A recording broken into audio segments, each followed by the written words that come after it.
Ndugu na dada, nataka nikuambie, hii siku itakuwa na matumaini. Hii siku itakuwa ya furaha. Hii siku utaanza kuona ushindi wa yule umejificha chini yake.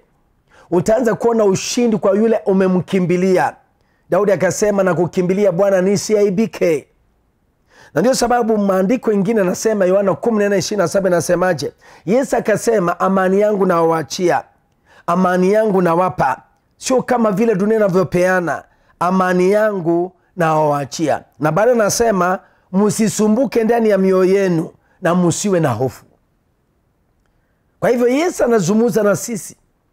Anasema kweli hofu ziko, wasiwasi ziko, tunaweza kusumbuka kimawazo na kimoyo. Kwa hakika kabisa unasikia hapana, maisha yamekuwa magumu, maisha yamekuwa mlima, yani unasikia kabisa, unaona ni giza kabisa, uoni nuru. Lakini Yesu anasema, amani yangu nawaachia, amani yangu nawapa. Sio kama vile ulimwengu unavyopeana. Moyo wako usisumbuke, na baadaye anasema moyo wako usiwe na hofu.